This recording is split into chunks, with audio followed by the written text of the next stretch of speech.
Alors, on était dans les témoignages. On a fini les témoignages, pardon. Maintenant, on va commencer. Perek Shlishi Besiata Dishmaya. Ce Perek, il a des sujets complexes. Voilà. Il y a deux amendes dans la Torah.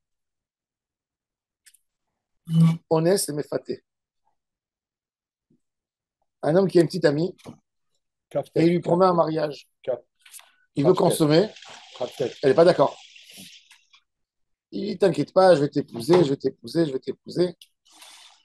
Et il a été avec elle. Et après, il veut se retirer, partir comme il est venu. Et là, elle attaque au Beddin, doit payer une amende de 50 Hamishim Shikalim. Ça veut dire, si un pidyon aben, c'est Hamish Shikalim, il doit payer 10 fois plus. Ça suffit pas. Attends. Si elle veut l'obliger au mariage, elle peut l'obliger et il ne pourra jamais la divorcer toute sa vie. Pareil, honnête. Pareil, honnête. Pareil, honnête.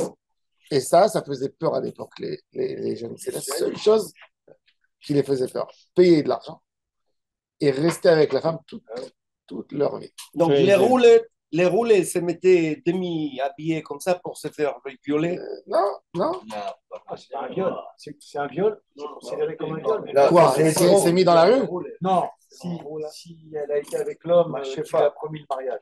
Non, c'est pas un viol, mais ça s'appelle une séduction. Ouais. Il a essayé de la séduire. Il a trompé. Et il lui a volé sa conscience parce que lui, il ne voulait pas être avec elle, mais rien qui lui a pour ça. Il a embrouillé. Mais pas non, tu sais combien de filles avec la pression, ils ont peur. Il est marqué. Isha, Datakala. Ça veut dire il est facile à se faire embrouiller. On parlait bien. Vraiment, il nous dit de il est avec la fille. Et ça s'arrange pas entre eux. Elle est froide dans le lit ou n'importe quoi, il ne l'aime pas. Il dit non, celle-là, je vais pas marier. Elle n'est pas tout seul. Elle n'est pas chaude. Mais d'où elle peut chercher celui-là? Non, mais c'est là où elle est froide dans le lit. Ce point de vue, si elle n'est pas d'accord, il faut qu'il sache. Si elle n'est pas d'accord, et lui dit tu vas m'épouser, il est obligé. C'est son problème. Il avait tout ça à vérifier avant de la toucher. C'est pour ça qu'en fin de compte, les mecs ils se sont retrouvés. Attends, tu ne vas pas dans un magasin, tu demandes une veste qu'on te la fait à ta taille, et après que tu la portes, tu dis, elle ne me va pas. Tu dois payer. C'est le prix. Ça, c'est le premier dîme. Donc, Onès Mefaté et Chaz Shalom dans un cas de viol, pareil. À l'époque, c'était une honte. Voilà. Mais la fille, elle voulait se marier avec lui. Comme le cas classique, Dina. Elle a dit à son frère Shimon, quand il est venu, ils ont massacré la ville. Elle a dit, qui c'est qui va m'épouser? Laissez-moi avec Shrem. Shimon, il lui a dit, je vais t'épouser moi. Même que c'était son frère. Ils avaient le droit. Pas interdit. C'est pas encore interdit. Bon, ça ne se faisait pas. Mais Shimon, il lui a dit, je te prends. Mais il lui a dit, par contre, je ne te prends pas la vie. Je te prends pas. Elle était enceinte. Et alors? Elle était enceinte de. Ils ont envoyé ils ont eu Asnat. Avec un collier. Et quand elle avait 7-8 ans, elle est partie chez son papy, chez Yaakov. Elle était indépendante comme sa mère. Elle a dit à son papy, à Yaakov, papa, mes cousins, ils ne m'adressent plus la parole, je veux partir d'ici. Elle a dit je veux que tu me fasses une bracha. C'est infernal pour elle. Et son papy lui a fait un collier en argent. Il lui a écrit Asenat, fille de Dina, fille de Yaakov. C'est ça qu'il a jeté. Et il a dit, tu vas être protégé avec ça. Et quand elle a vu Yosef, il était célibataire, il avait 30 ans. Pharaon l'a nommé prince d'Égypte. Il sortait, toutes les filles voulaient le draguer, elle lui jetait les bijoux pour qu'il lève les yeux pour les regarder. Tout d'un coup, il a reçu un vase en argent comme ça. Il a vu Asnat, il a vu écrit en l'écriture de son père. Il a bien ciblé. Et il a regardé comme ça, et il a dit, viens, toi, descends ici, qui tu es toi? Elle lui a raconté son histoire, il a dit, c'est avec elle que je vais me marier, elle a dit à Pharaon. C'est sa cousine. Oui, sa nièce. Sa nièce. Sa demi-nièce, parce que c'est sa demi-sœur, Dina. C'est possible. C'est pas la même mère. En tous les cas, voilà. Ça, c'est le vrai. Maintenant, on va voir encore une autre halakha très intéressante. Il faut bien comprendre, Shimon, il a dit, toi oui, mais ta fille, non. Donc, il est allé chez le grand-père pour grandir. Oui. C'est ça. Maintenant, il y a une autre halakha. Une autre halakha maintenant qui est pas liée à Ktubot, qui est liée à la loi pénale, qui s'appelle Kamle Bedera Bamine. Kim le bedrabamine, kam le bedrabamine. C'est quoi Kim le bedrabamine? Un homme Shabbat, il a mis un incendie dans le champ de son voisin pour lui faire un dommage, un dégât. Il a allumé le feu Shabbat avec des témoins, des assours. Il a quand même allumé. Qu'est-ce qu'il est chayav au Bedin? Ce qu'il a. Il est chayav sur une melacha, il est chayav mida. En même temps, il a fait un dégât. Est-ce qu'il paye aussi la peine de mort et aussi le dégât quand il a fait les deux en même temps? Quelle peine de mort? Alors, c'est-à-dire qu'on applique toujours la plus lourde pénalité. Il a tué son ami à coups de balle ou il a poignardé au couteau et il avait une chemise Prada. Est-ce qu'il doit payer Est-ce qu'il doit payer? C'est une question. Est-ce qu'il doit payer aux héritiers même la chemise? Non. Kamle, Bedera Babine. D'où on apprend ça? Dans Parashat Mishpatim. Mais il a perdu son champ. Ah? Il a perdu son champ. Il a trouvé. Oui. Non, mais il faut un dédommagement, quelque chose. Celle-là que tu touches avec un main. Alors, dans la halakha, vous savez que quelqu'un qui a tué un enfant dans le ventre de sa mère, Rahman al-Islam, un dégât, il a tué. Combien il doit payer? Est-ce qu'il est assassin? Un homme qui est passé, il a vu une femme enceinte, Rahman al-Islam, il lui a donné un coup dans le ventre, il lui a tué le petit. Quand il y avait les accusations, la peine de mort, etc. Et il s'est assis, il lui a donné un coup, Rahman al-Islam, dans son ventre, il lui a fait tomber le bébé. Ah, exprès. Non, je dis même exprès. Maintenant, celui-là, est-ce que c'est un assassin? Non. Non, c'est un assassin, oui. Est-ce qu'il a une pénalité d'un assassin? Non. Pourquoi? Allez, continue. Parce que je n'ai pas une certitude que l'enfant va vivre, qu'elle va arriver à terme. Jusqu'à 30 jours après la naissance. On n'est pas sûr. On n'est pas sûr. Pourquoi on va faire un pidyon à Ben qu'après 30 jours? Il y a un dommage. Il y a fait Méod. Il y a fait. Alors la Torah, elle dit. Alors ça donne. Attends. Laisse, ça donne rien du tout. Ça donne aucune. Qui c'est qui va aller tuer? Il va être puni. Il va rentrer en prison. Il va rentrer en prison. Mais il n'y a pas une peine de mort. Il va rentrer en prison. Attends, maintenant la Torah, elle dit. Ki natsu anashim. Il y a deux personnes. Ils sont en train de se disputer. Ils se donnent des coups. Et il y a une femme, elle se lève pour séparer. Elle est enceinte. Venagfu Ishahara. Ils lui ont donné un coup. Elle s'est mêlée, ils ont dit, ne te mêle pas, ils l'ont bougé. Hachem Ishmor, elle est tombée. Les enfants sont sortis, ils sont morts. Im yé asson, im lo yé asson. Elle dit, im lo yé asson. S'il n'y a pas de asson, c'est quoi la Torah, elle appelle c'est quoi asson? Si elle ne meurt pas. Alors qu'est-ce qu'ils font? Ils payent. Combien on paye? Alors, c'est horrible, mais comment on chiffre Yafemod? Comment on peut pas Yafemod? Comment Normalement, c'est comme on ne peut pas chiffrer justement, est-ce qu'il y a un prix de la vie d'un homme? Non. Tu demandes à quelqu'un combien tu es payé, tu es prêt pour qu'on te laisse vivant. Chacun, il est prêt de donner tout son argent. Alors, un milliardaire, tu prends Elon Musk, tu dis combien tu es prêt pour vivre? Il te dit 300 milliards. Alors, c'est le prix. Et l'autre, il te dit 50 euros. Ça dépend. Alors, tu es un Africain. Alors, on peut pas. Les compagnies d'assurance travaillent suivant les barèmes de l'infirmité. Il y a un prix à tout. Non. Compagnie d'assurance, ça dépend qu'est-ce que tu as assuré. Exactement. Par exemple, un boxeur, il assure ses mains. Un orfèvre, il assure ses mains. Une chanteuse, elle assure ses cordes vocales. Une danseuse, elle assure ses pieds. Un pianiste, ses doigts. Un violoniste, pareil. Tout ça, ça dépend de combien d'argent tu as mis et combien de risques. C'est une autre chose. Nous, dans la halakha, comment on fait? C'est pas d'après ça. C'est pas d'après l'assurance. Un homme qui a payé une assurance sur lui-même de 15 milliards, il paye tous les mois, il cotise, il met 50 millions de dollars. C'est ça aussi. Non. C'est le dédommagement. Si quelqu'un il va venir, il va donner à un violoniste, il va lui donner un coup sur la main. Oui. Alors attends, un homme normal de la rue, un homme Benoni. Sur chaque dégât dans la Torah, quand on a un Beddin, Smuchim, depuis Moshe Rabbeinu, il y a 5 indemnités. Premier, Nezek, le dégât. Tsar, la douleur, Ripouille, la guérison, les médicaments, Chevet, qui va rester à la maison, il ne va pas aller travailler, et Bochet, l'humiliation qui va sortir. Aujourd'hui, nous n'avons pas un Bedin Samour, on met tout dans un package qui s'appelle Nezek.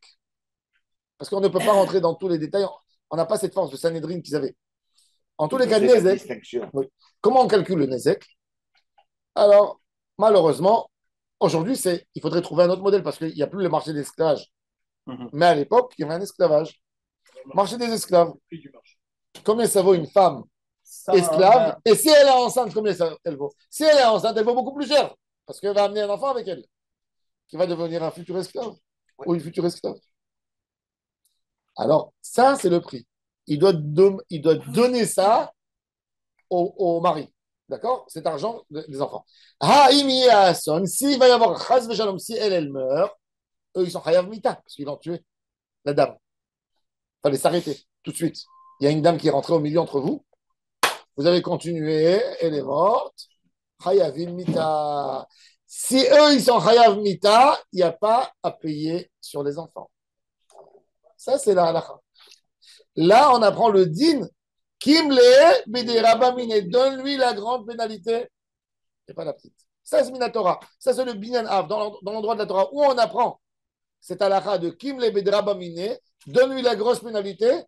De qui inatsu anashim venakfu ishahara veyatsu yelada. Im lo yason veushan biflidim. Im yason, il n'y a rien à payer.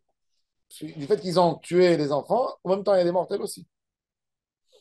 Là-bas, il y a une pénalité. Ils vont être chayav mida. Ils vont avoir une peine de mort. Une peine de mort, tu ne demandes pas autre chose. Ça, c'est le sujet de notre Pérec. Alors maintenant, on va voir. Quand ils étaient en train de se bagarrer, il y en a un qui a donné, il croyait donner un coup de poing à l'autre, il a donné un coup de poing à c'est ce qu'il a fait, c'est ce qu'il a fait. D'accord, alors c'est exactement ce qu'il a fait. Il doit aller à Miklat. Parce que, comme il savait que ils sont en plein. Enchanté. Il a envie d'arriver dans un Pérec. Comme il savait au moment de la dispute qu'il y avait cette femme là-bas au milieu, il n'avait plus le droit de continuer. Zélo Michel, d'après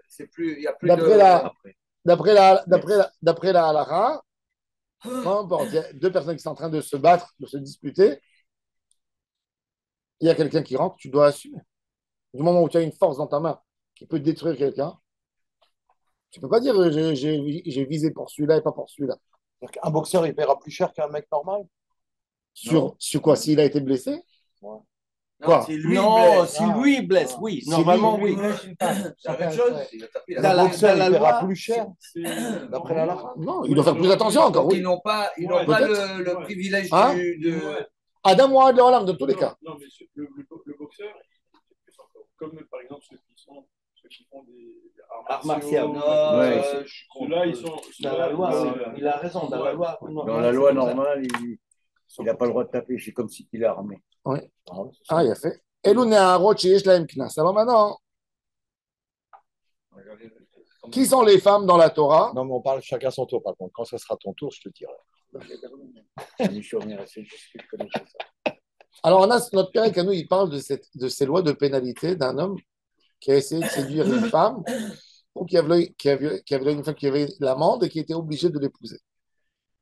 Elu Naharot sheyesh lahem knas. Abba ala mamzeret.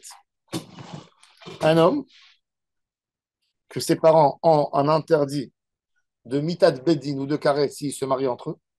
D'accord? Mitat bedin ou karet, ça fait de l'enfant, mamzer, toujours. Oui. Ou bien celui que son père est mamzer ou sa mère est mamzeret. Il y a deux manières de faire un mamzer. Une union interdite avec un interdit de chiyuv mita ou de karet pour l'un des deux conjoints. D'accord? Ça rend l'enfant mamzer, un frère avec sa sœur, un homme avec une femme mariée. D'accord? Maintenant, mais ça c'est la première manière. Deuxième manière, si l'enfant il est déjà mamzer par une faute de ses parents, de ses grands-parents. Lui maintenant il se marie avec quelqu'un, il n'y a pas de chiyuv karet ou de Il y a pas carrette. Il y a que lave. Mais quand même, l'enfant, il sera mamzer. D'accord? Donc, quelqu'un qui a été avec une mamzeret ou une netina. C'est quoi netina? Quand Yehoshua Abinoun il est venu en Israël, nous, les Juifs, on adore les goïms qui nous sympathisent. Dès qu'il y a un goï qui nous dit « je suis pour vous », ah, il est magnifique celui-là, il est magnifique celui-là. Il nous a félicité, il a dit, il a fait son rôle normal d'un homme normal. Il n'a pas besoin de recevoir un prix qui n'est pas antisémite. Mais nous, on offre des prix. Ah, il n'est pas antisémite. Il faut le féliciter, il faut lui donner une rue, il faut lui donner une place. Ouais. C'est ce qui s'est passé. Pour ça, on tombe souvent dans des pièges, nous, les Juifs. Comme on est toujours en poursuivi, qu'est-ce qui s'est passé? Quand Yehoshua Binoun il est venu faire la conquête d'Israël, Moshe Rabbeinu l'a averti, il lui a dit, tu fais aucune alliance, aucune paix avec les résidents de ce pays. Tu les chasses tous, tu les chasses. Yehoshua se prépare pour rentrer en Israël, il commence dans sa conquête. Il y a un groupe, une partie ethnique qui se trouve à côté de Ramleh, Nof Ayalon, Givron. Là-bas, toute une région. Elle va de Tel Aviv jusqu'à Givat Zev derrière. Elle s'appelle Givron. C'était des Givonim. Les Givonim, ils ont un autre langage. Ils ont un araméen, un langage qui n'était pas le langage des Phéniciens. Et qu'est-ce qu'ils font? Yehoshua Abinoun est dans la région de Jéricho, à 40 km là-bas. Ils vont sur des ânes, ils prennent des tonneaux en cuir, ils les ont laissés, ils les ont mouillés, les ont mis au soleil. Donc, ils ont eu plein de fissures sur les choses, comme s'ils ont fait un long chemin. Ils prennent avec eux du vieux pain, des morceaux de fromage très durs, comme les fromages des Bédouins. C'est des boules comme des boules de pierre. Il faut les mettre dans l'eau pour les ramollir. Des raisins secs. Et ils vont 200 par deux, ils vont chez Yoshua. Yoshua, ils voient un groupe qui vient de loin. Il dit, oui, qui êtes-vous? Nous avons entendu que Dieu est avec vous, qu'il vous a donné cette terre. Et on a admiré ce que nous avons entendu. On veut faire avec vous une alliance. Et Yoshua nous dit, préparez-leur une table. Ceux-là, ils sont venus de loin pour nous soutenir. Et il leur donne. Il aurait été un peu moins agité. Il aurait demandé au Kohen Gadol avec le pectoral, dis-moi qui sont ceux-là. Il lui aurait dit. Mais il n'a pas demandé. Tout de suite, la morale, les histoires, les machins. Et ils ont fait un rouleau de papier, 2 rouleaux de papier identiques. Ils ont fait une alliance entre ce peuple et ce peuple. Ce sera les alliés d'Israël et ils s'embrassent, ils s'en vont. Yoshua arrive dans sa conquête, il arrive dans la région de Givon. Il leur dit, vous avez un choix, ou partir d'ici ou on rentre. Ils lui font sortir le rouleau signé. C'est signé avec nous. Maintenant, Yoshua, il est en dilemme. Ils ont menti.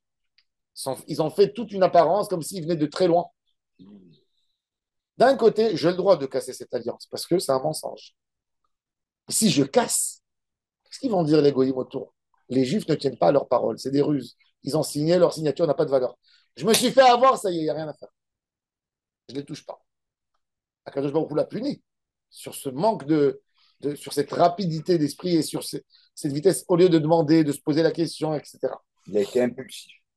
Il était très impulsif là-dessus. Et ça coûte cher. Et ça lui a coûté. Mais il a dit, c'est le prix à payer. Par contre, il leur a dit, messieurs, vous nous avez menti, on ne va pas vous toucher. Mais vous n'aurez pas de profession libre comme que vous voulez. Vous allez payer une sorte d'impôt et vous allez être des gens qui puisent de l'eau. Vous ne pouvez pas être commerçants. Voilà. Les Givonites. Maintenant, les Givonites, bon, ça s'est passé comme ça. Mais ça marchait bien cette histoire. De temps en temps, il y avait parmi eux des gens qui s'infiltraient dans le Ham Israël, qui se convertissaient et qui se mariaient. Et ils avaient plusieurs régions. Quand le Mishkan, le tabernacle, était à Nov, il y avait un village des Kohanim qui s'appelait Nov. Ces Givonim, c'était comme des gitans. Ils sont devenus comme des gitans. Ou qui voyaient qu'il y avait des juifs aisés, ils allaient avec des caravelles, ils s'installaient à côté, et c'était les fournisseurs de services. Ça veut dire qu'ils faisaient tous les services. Philippines. Voituriers, comment on dit voiturier, on dit Ouais.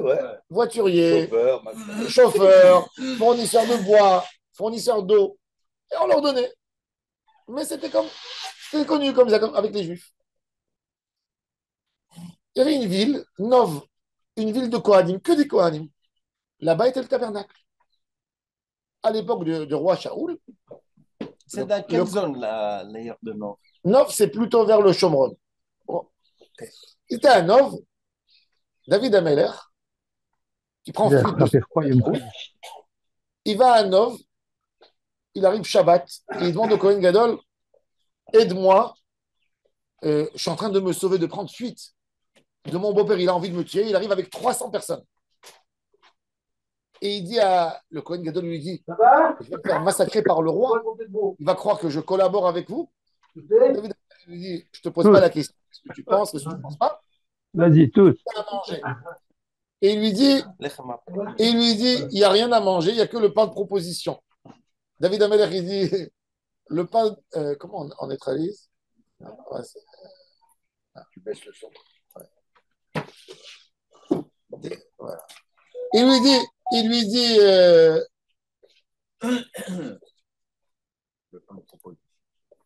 il y a le pain de proposition. David Ameller, il voit qu'il y a beaucoup de quantité de pain de proposition.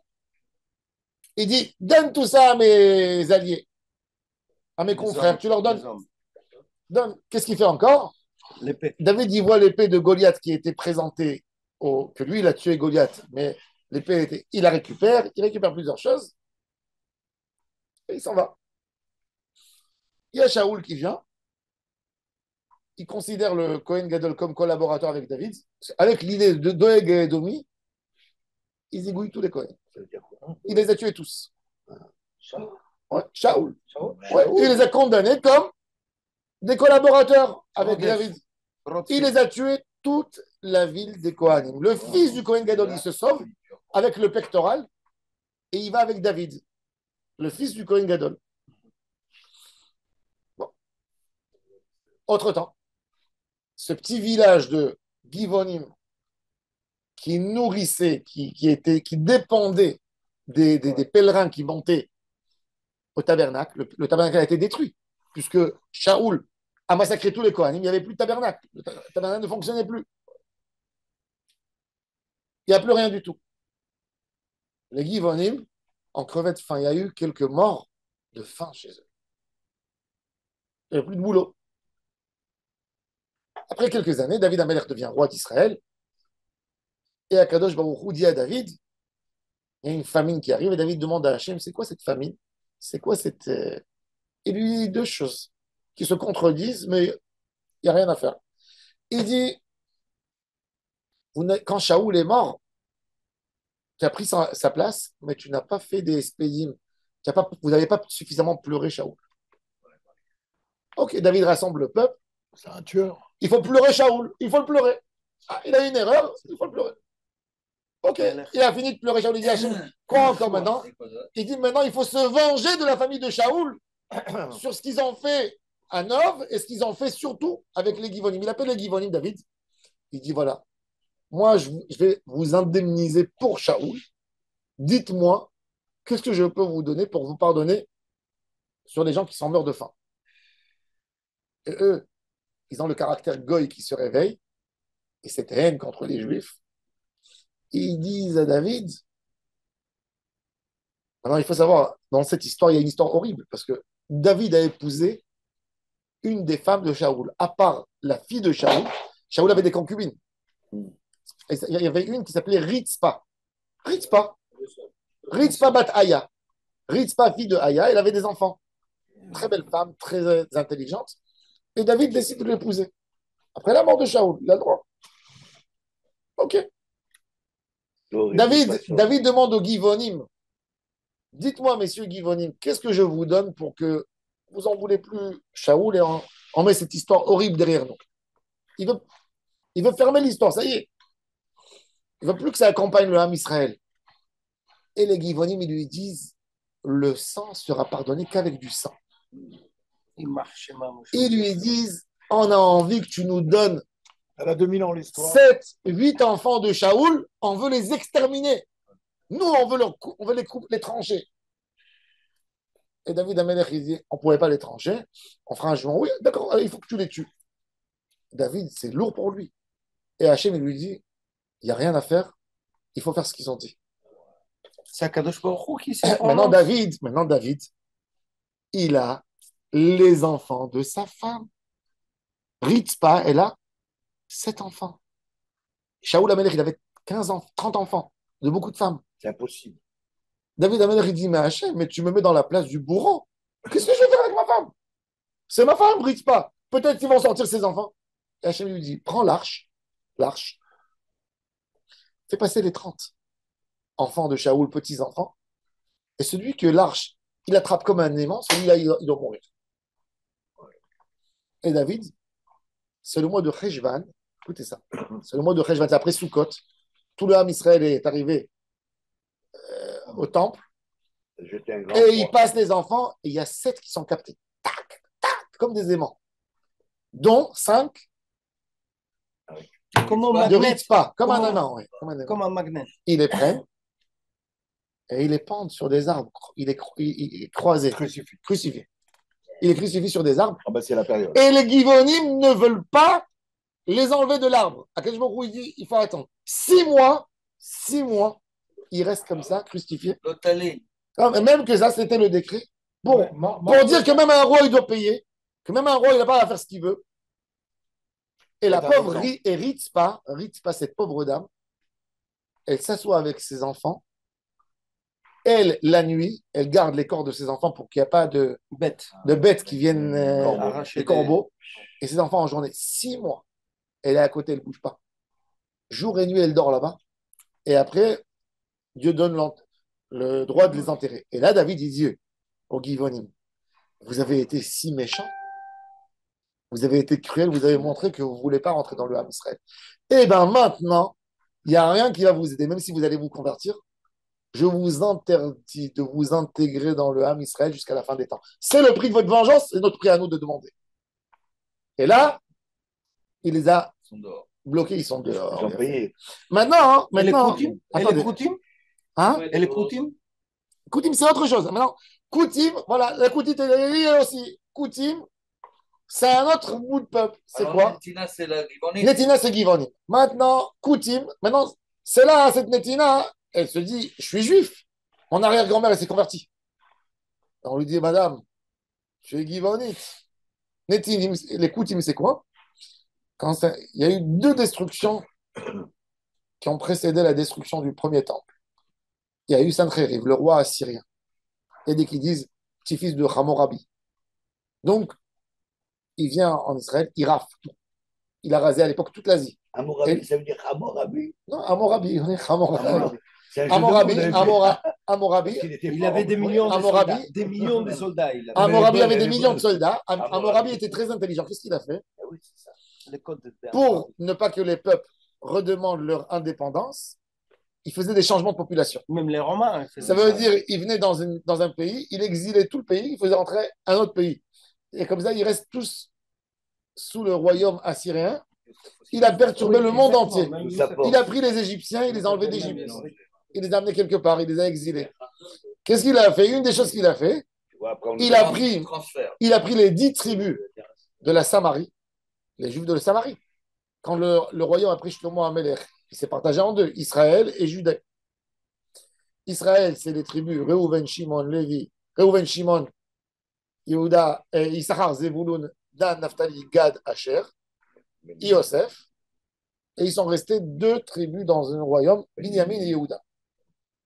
Donc le pays de la Judée, c'est Jérusalem jusqu'au Negev en bas. On est tous des descendants de Benjamin, non?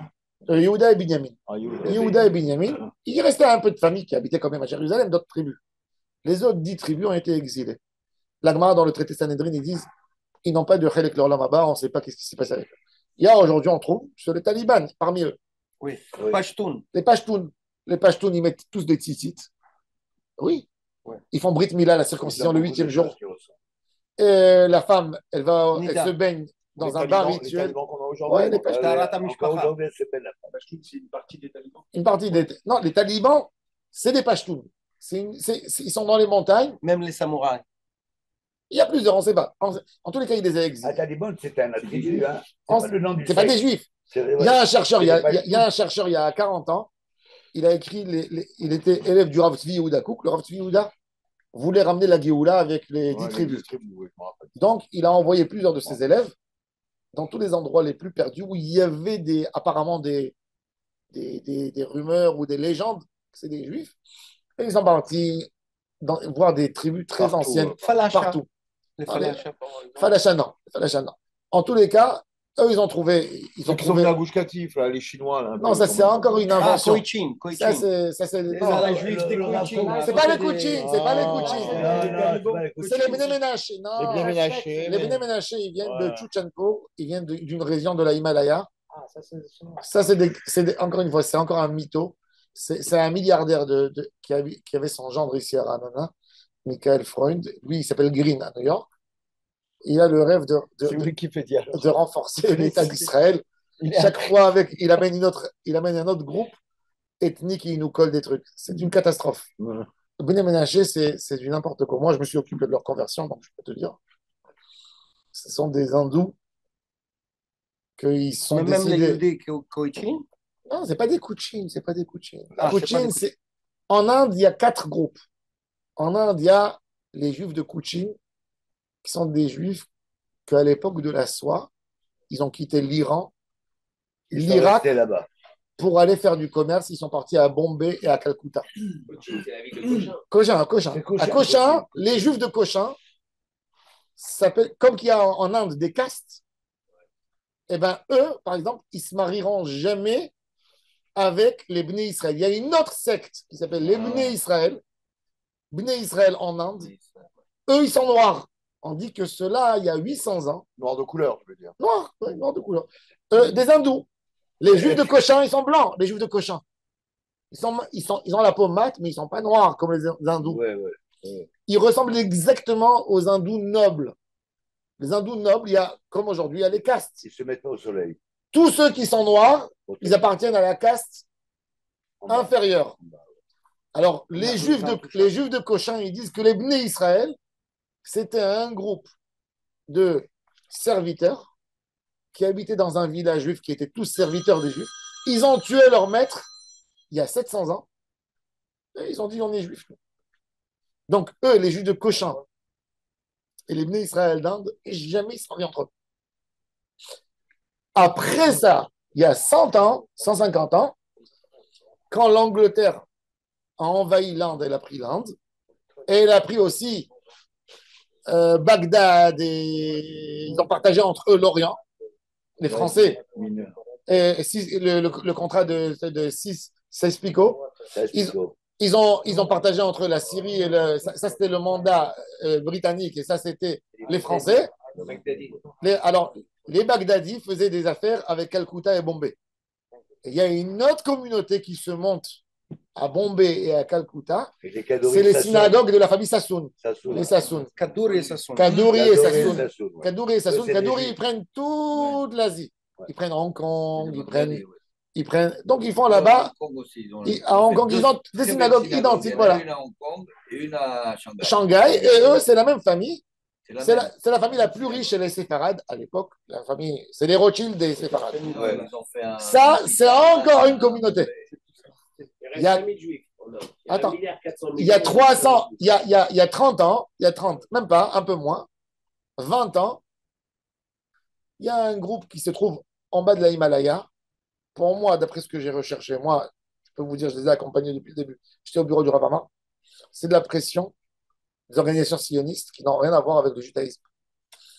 C'est un groupe, à mon humble avis, qui ont été influencés par, à l'époque, il y a 100 ans, par des évangélistes.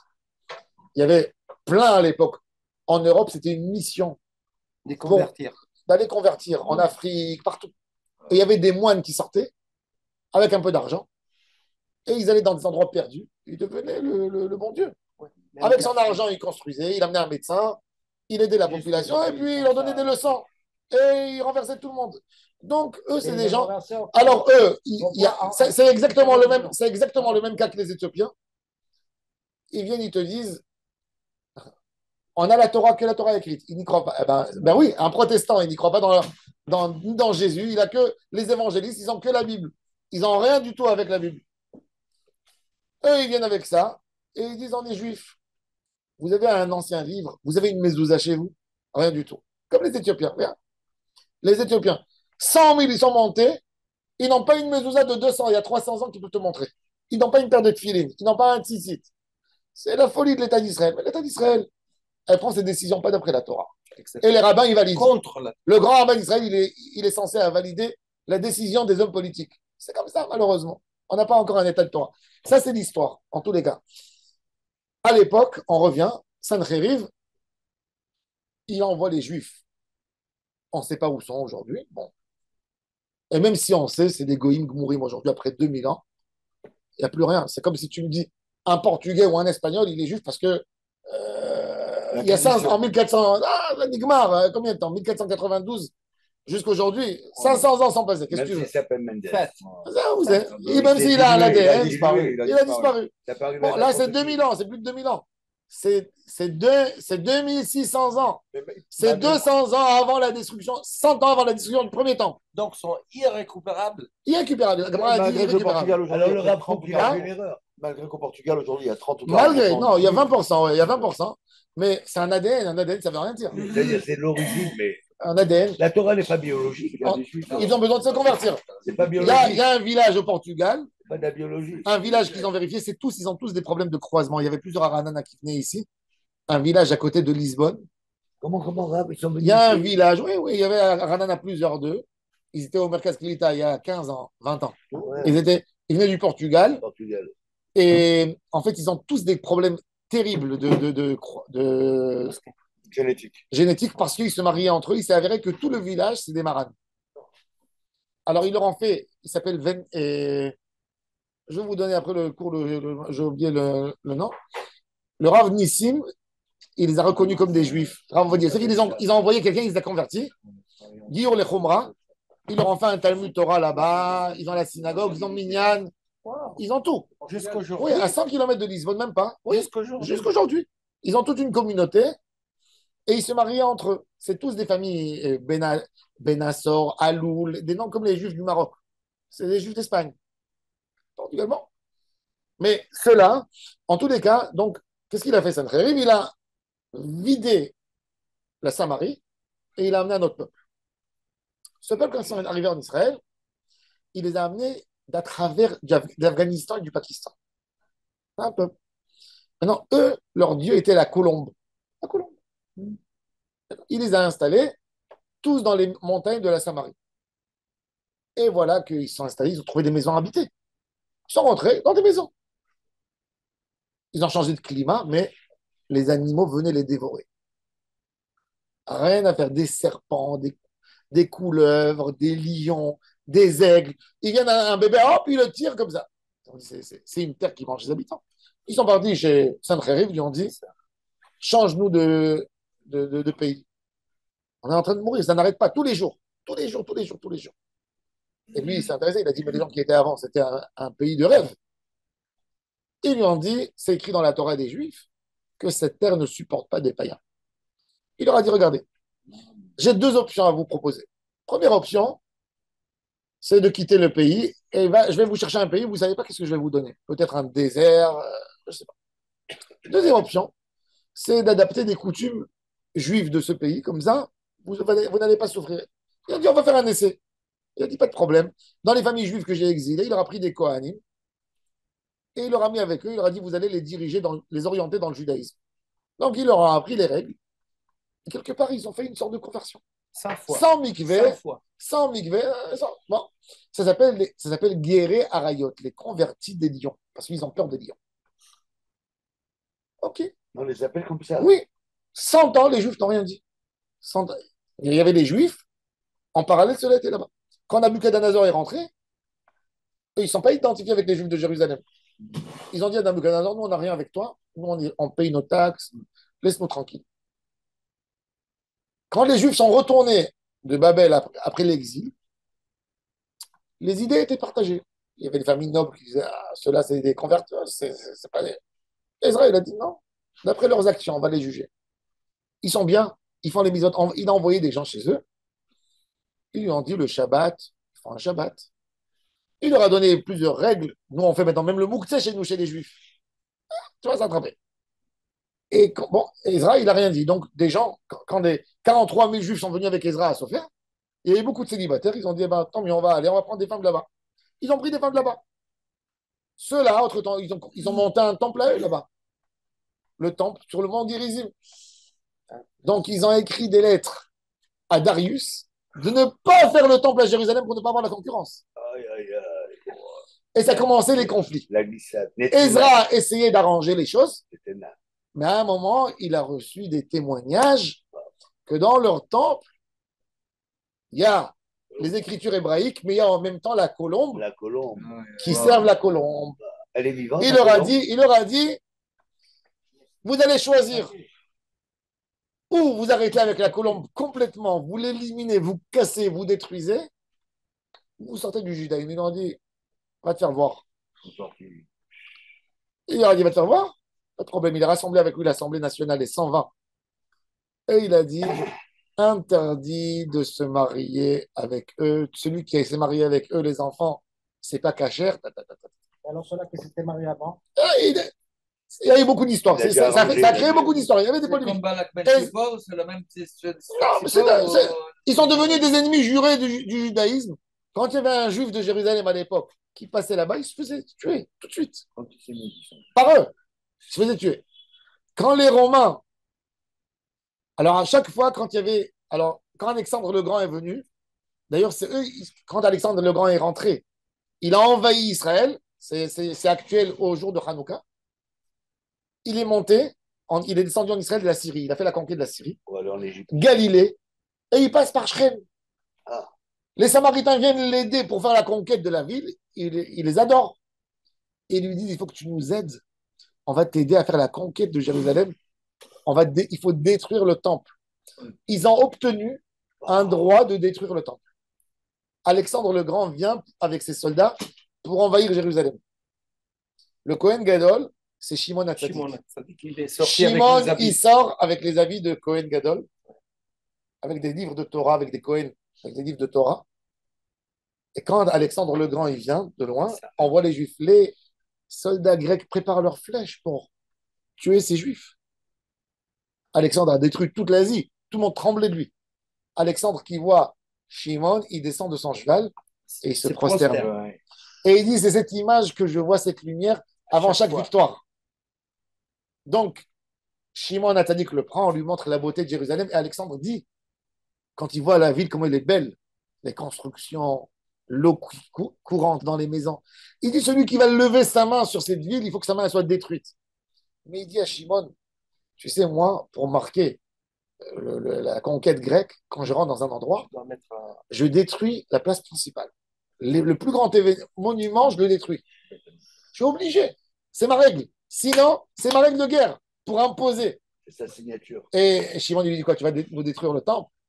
Il dit, tu sais quoi? Si tu veux que je ne te détruise pas le temple, eh ben, il faut que tu mettes ma statue à l'entrée du temple. Shimon lui dit, regarde, chez nous, dans les 10 commandements, il est écrit qu'on n'a pas le droit d'avoir même une forme d'un homme, rien du tout. Même une forme de Dieu. Si j'ai envie de montrer Dieu quelque part, mais j'ai envie de donner une certaine forme, je n'ai pas le droit. Il dit, mais moi, je vais t'offrir mieux que ça. Les noms. Tous les noms des 5 ans, tous les enfants Cohen qui vont naître à Jérusalem, ils vont se faire appeler Alexandre. Donc, ton nom, il sera dans le temple toujours. Alexandre, amène-moi, Alexandre, Alexandre, Alexandre. Il a adoré cette idée. Il a embrassé Shimon HaTzadik. Maintenant, on n'a pas l'Alexandre. On a d'Alexandre. Maintenant, à la fin, il s'est rendu compte. Shimon lui a montré comment les Samaritains lui ont fait des coups et comment ils détestaient les Juifs. Donc, il s'est renversé. Il a dit, les Samaritains sont dans vos mains à vous. Vous pouvez aller les tuer. Shimon, il envoie une équipe qui détruit tout le temple samaritain.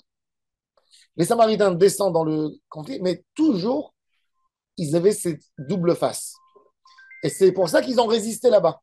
Quand les Arabes, jusqu'aujourd'hui, le premier président d'État d'Israël, Yitzhak Ben Tzvi, c'est le président. Et le deuxième, Yitzhak Ben Tzvi, lui, quand il était avant de la fondation d'État d'Israël, lui et sa femme Rachel Yanaït, ils ont fait une recherche sur les Samaritains. Et ils sont emballés des Samaritains. En 1948, quand l'État d'Israël a été fondé, Yitzhak Ben Tzvi donne à Cholon, la ville Cholon, il prend la moitié de la ville et il fait un jardin énorme pour permettre aux Samaritains de venir s'intégrer en Israël. Donc, il leur donne les plus beaux quartiers de Cholon et il les intègre là-bas. Donc, il y a la moitié des Samaritains, ils sont là-bas. Apparemment, ça n'a pas réussi trop. Oui, et ils ont des journaux où ils écrivent en hébreu ancien. Vous avez une pièce de 10 shekels, c'est écrit en hébreu ancien, caractère hébreu ancien. Ouais. Ça, c'est leur écriture. Ils ont des notes, Sfania, Tzfadia, machin. Maintenant, les Arabes les considèrent comme des Juifs. Eux, ils se considèrent comme des Arabes. Moi, j'habitais à Elon Moré. J'habitais à Elon Moré, 2 kilomètres de Shrem. À côté de Shrem, il y a le mont Eval, le mont Gerizim. Eux, ils sont sur le mont Gerizim, où il y a le Yishuv Bracha, Ar Bracha. Jusqu'aujourd'hui, quand vous prenez une trina, c'est les champions de la trina. La meilleure trina en Israël, le Taïni. Le meilleur, c'est de là-bas. C'est quoi le symbole? La colombe. Trina Ayona, elle est connue. Quand vous allez chez eux, il y a sur les maisons la colombe, toujours là-bas. Et quand ils venaient, alors à Elon Moré, il y avait une zone industrielle. Ils venaient travailler dans la zone industrielle. Oui. Ils venaient travailler dans la zone industrielle. Aujourd'hui, ils n'ont plus d'Avodazara. C'est qu'une coutume. Ils venaient travailler dans la zone industrielle. Ils avaient des yeux comme ça, un œil ici, les nez comme ça, les narines jusque-là. Pourquoi? Parce qu'ils se marient entre eux. Ils ont des problèmes d'ADN. Le Kohen Gadol chez eux, il venait prendre le café chez nous à la maison. Leur Kohen Gadol. Il avait l'habit. Il nous a invités. Quelques fois, mon père, il m'a amené là-bas. On a vu le Corban Pessah, comment ils font. Les coutumes qui ressemblent un peu à Jérusalem. Ce n'est pas vraiment. Par exemple, leur soukha à Soukot, tout le plafond, il est décoré avec des fruits. Ils accrochent des fruits, ils font des dessins. Ils prennent des citrons pour le. Alors à Cholon, jusqu'à aujourd'hui, ils ont une grosse communauté. Ils sont partagés entre Cholon et le Yishuv Grizim, Bracha. Non, pas du tout. Maintenant, eux, ils n'ont pas voulu accepter la carte d'identité israélienne. Mais il ne faut pas l'armer. Pour les Arabes. Ils ont le passeport palestinien. Mais en même temps, l'État d'Israël, l'idée aussi d'État, c'est que l'État leur donne. Si demain, il y a parce que Ben Tzvi les a introduits, s'ils veulent rentrer, ils ont le droit. Ça veut dire qu'ils sont en Israël. Et ça, c'est leur. Ils ne font pas l'armée. Ça, c'est toute leur Israélien. Mais ça, c'est leur truc. Non, ça, c'est leur jeu qu'ils ont joué pendant. C'est leur jeu qu'ils ont joué pendant des générations. En tous les cas, ils étaient là-bas tout le temps.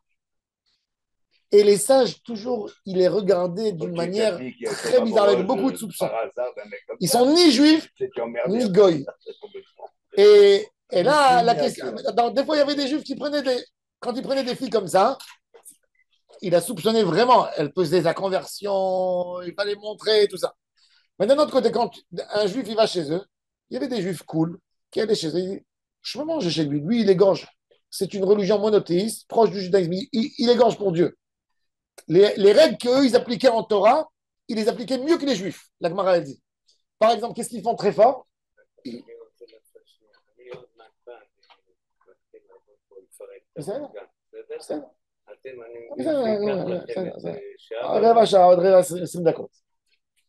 Eux, ils font par exemple la Nida mieux que les Juifs. La Gemara elle dit que quand tu vois, s'il y a un Cohen, il rentre là-bas, il n'a pas de quoi craindre qu'il y ait une Nida qui s'approche de lui, qui le touche, qui touche la nourriture quand il y avait les lois de pureté et d'impureté, parce qu'elles font attention plus que. Par contre, il y a des choses qu'ils se moquent de nous. Ils veulent te piéger. La Gemara, elle parle d'une shrita, d'un kouti. Est-ce que tu peux manger la viande chez lui? Alors, les choses qu'ils ont attrapées, qu'ils ont appris, ils le font comme ils le font. Chez eux, c'est du folklore, c'est obligé. Ça doit être fait à la lettre. Il y a des choses qu'ils ne font pas. Alors là, le gars, qu'est-ce qu'il a fait? Il a séduit une koutite. Il dit, c'est pas une juive. Je n'ai pas à payer l'amende. Oui, monsieur, tu as à payer l'amende. Ne crois pas que parce que c'est une coutite, tu peux faire ce que tu veux. Ne crois pas que parce qu'elle est des tina. Non, pas se marier, mais payer l'amende. Si elle veut et si elle se convertit, elle est obligée. Oui, elle peut l'obliger. Va à la coutite. Ah bah, la guillore est une convertie. Va à la jouya, va à la chifra. Pourquoi guillorette? Il dit guillorette. C'est pas que Chaz V'Shalom elle est moins. Mais il dit guillorette, avant de se convertir au judaïsme, c'est pas une vierge. Elle avait des amis. Je lui ai rien enlevé, quelque part. Un homme, quand il prend une vierge à l'époque, il lui a enlevé sa virginité. Il lui a dit, tu m'as profané, tu m'as sali. Maintenant, tu veux te retirer? Non. Tu as payé. Alors, il va argumenter, il va dire, c'est là. Mais avant que moi je l'ai touché, elle est partie avec 10. On lui dit non, c'est à toi d'amener la preuve qu'elle était avec quelqu'un. Tu dois payer, monsieur. Tu dois l'épouser. Là, je vous, il y a une fille qui a été capturée. Elle ne nous a rien dit. Nous, on va. C'est évident qu'un Cohen ne pourra pas l'épouser, oui. Mais si lui, il a fait avec elle, il va dire, eh bien, comme elle a interdit au Cohen, eh bien, moi, je n'ai rien à payer. Parce que peut-être elle est. Non, à toi d'amener une preuve qu'elle a été touchée. Donc, tu vas payer. Pareil. Guillaume, Vouya, Chifra, une servante qui a été libérée. Hein? Non, non, Chifra Haroufa, c'est que quand elle a été un satek Nisouin, elle a reçu Kiddushin de quelqu'un. Et en même temps, elle est Chifra. Donc, on ne sait pas est-ce que les Kiddushin, ils ont attrapé. C'est ça, Chifra Haroufa. Elle était mariée. Alors, Ve'ala Chifra Shenivdu, Veshenit Gairu, Veshenit Tacheru, Prodan Bnot Shalosh Shanim V'yom Echad. Maintenant, Hachem Ishmor, quelqu'un qui a violé sa sœur. Là, on va voir, c'est les Knesset. Il est Chayav Mita, n'est-ce pas? Mais en même temps, sa sœur, elle dit, tu sais quoi, tu dois payer une amende maintenant. Le fait qu'il est Chayav Mita, ça ne veut pas dire qu'il ne doit pas l'indemniser. Alors la Mishnah, elle dit, oh, il a fait merde. C'est pour ça que je vous ai dit, je vous ai fait une introduction qui a Kim le Bitramamina, on va voir dans la Mishnah. Mais la Mishnah, en tous les cas, elle dit, il doit payer, il doit indemniser. Même s'il y a un carré, tu dois indemniser. Double peine. Alachoto, Alachotaviv, Alachotimo, Alachotishto, ça veut dire Alechetachiv, la femme de son frère, Alechetachiv, Ve'alanida, Yeshlaem Knas, Aval Bishen, Beikaret, En Baem, Mitat Bedin. Même qu'il y a un carré, il n'y a pas de Mitat Bedin, et le carré, il n'est pas poter auto minatashloumim. On va voir que quand il y a une Mitat Bedin, c'est poter auto minatashloumim, et ça, c'est des sujets que nous allons aborder dans la Gemara.